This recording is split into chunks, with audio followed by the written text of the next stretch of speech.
Hello, we're going to talk about the Gospel of Mark this time. Um, I hope you've enjoyed the previous two so far. The Gospel of Mark is again, to me, a fantastic gospel in its own way, in its own right. Each one of them um, bears unique marks that allow us to enjoy them for different reasons. Um, The Gospel of Mark is the smallest or shortest of all the Gospels. There are 16 chapters, and interestingly enough, it covers from front to back about 7 years of Jesus' life, and yet about two-thirds of the Gospel covers just 1 week.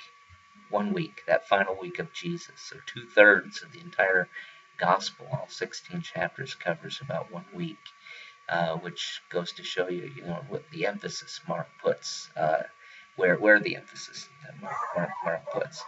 Now, the Gospel of Mark is different and unique in many respects. Some people suggest, I think rightly so, there's a real important theme in Mark, and that's Mark as the servant. It focuses on Jesus as the suffering servant. Some people say rightly so. I think the key passage in Mark is Mark chapter 10, verse 45, which says, "The Son of Man came not to be served, but rather to serve and to give his life as ransom for many." Um, Mark is probably written to a Gentile audience. Um, One of the reasons for that is one person remarked that there are only about 63 quotations or allusions from the Old Testament in Mark, compared to about 128 um, Old Testament references or quotations in Matthew, or 90 in Luke.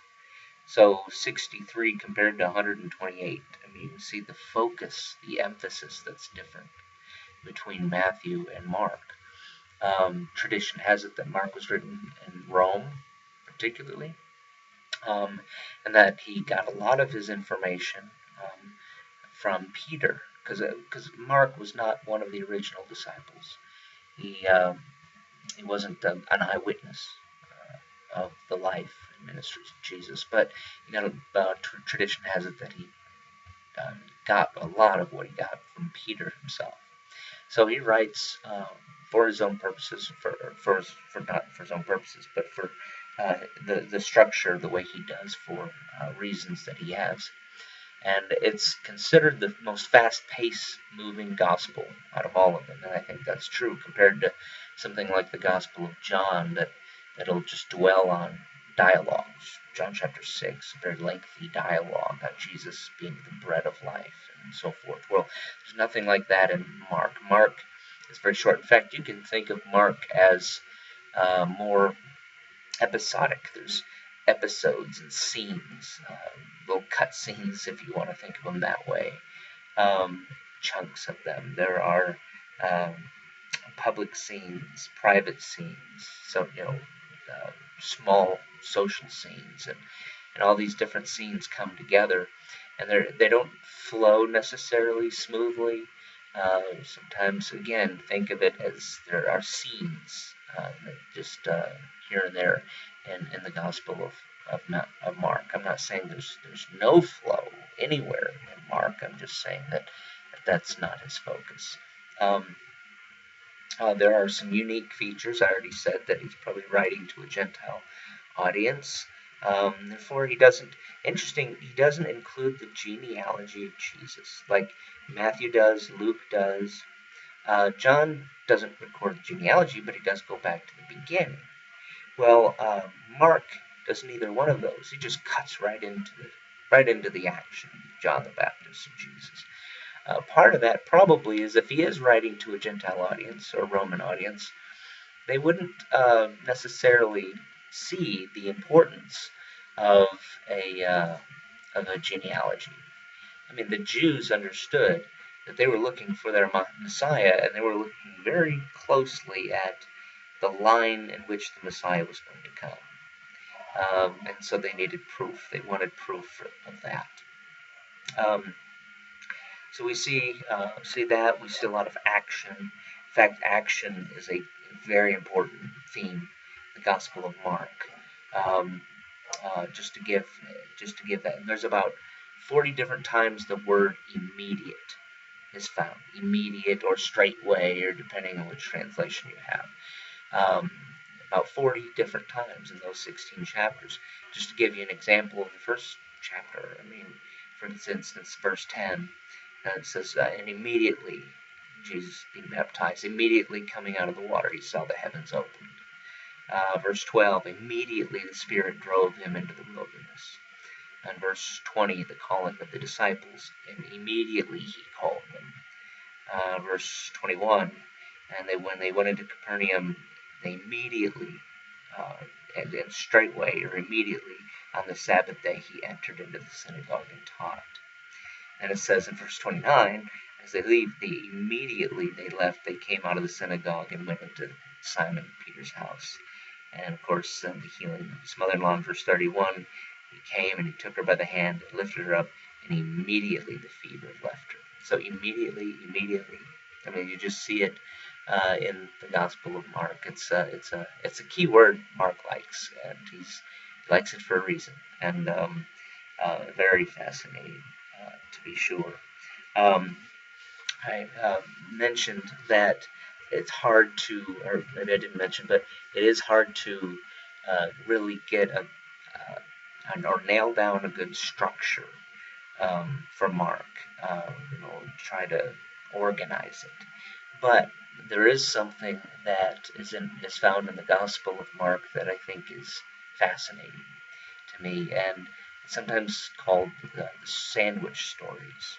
Sandwich stories. What are sandwich stories? Sandwich stories are stories which, you just like a sandwich, you have two slices of bread and maybe meat in the middle.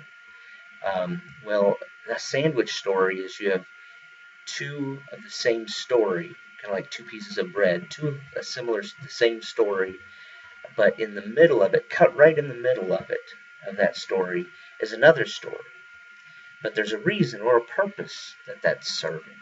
And Mark seems to use this way of telling a story or emphasizing a point he's wanting to emphasize. Let me give you two of my favorites in the Gospel of Mark. For instance, Mark chapter 8, there's this healing of this blind man. But before getting into the healing of the blind man, we first have a conversation between Jesus and his disciples, and there's things that they just don't get. And Jesus, he rebukes them for their lack of understanding. And he uses the language of blindness. He says, you're blind, you do not yet see, and so forth. So they had a spiritual blindness, that they didn't understand what he was trying to do and what he was teaching. And then right after that, the correction of Jesus and using the blindness as a theme, he comes to this man, and there's this miracle. Mark gives this miracle of this blind man, where Jesus heals him. But it's a unique miracle because when Jesus goes to heal him, it looks like, on the surface anyways, it looks like Jesus failed to do it the first time. And we will sit back and wonder, well, wait a minute. Every time Jesus heals somebody, it's always instantaneous. He never fails. He doesn't have to give it another go to try it again. But when he heals this guy, his blindness, the guy only sees partly. He sees people, and they look like trees, so he's still very, very cloudy, blurry. So the healing isn't complete. His sight isn't whole just yet. So Jesus has to do it a second time, and when he does it a second time, the man then sees much more clearly. He sees normally, his healthy sight. Then immediately after that, you have the disciples talking to Jesus, and Jesus asks them, who do you say that I am? And finally, this great confession, the confession of faith, Peter's faith, and the disciples, that you are the Son of God. They get it. They understand it. So what begins with a lack of understanding ends with a clear understanding of who Jesus is. But sandwiched in the midst of this is this miracle of going from blindness to not clear sight to sight. And it's just a beautiful way, I think, of illustrating how even we today, how we grow and what discipleship is. We go from blindness and become more clear, get more clarity, until one day we'll have clear vision.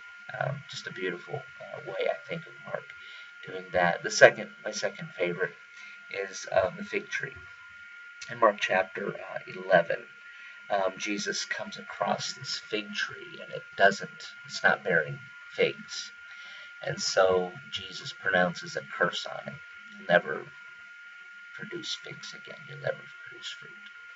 So he pronounces this curse. Well, what's that all about? Very next scene, they go into the temple, and Mark records how Jesus goes in there and he sees the corruption that has taken place in the temple, the wickedness, how impure the temple's gotten. So he cleanses the temple. Sometimes it's called he cleanses the temple. He drives out the money changers and things like that. So he's angry. By the way, I like the term he judges the temple better than he cleanses the temple. Because what Jesus starts there,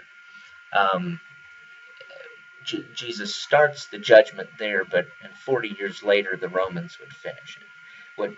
The job Jesus starts by turning over tables, the Romans finish the job by turning over the entire temple. And so there's this judgment of this temple, the way of the religion of the temple at the time is so corrupt that Jesus judges it. And then immediately after that, again in the sandwich, it revisits.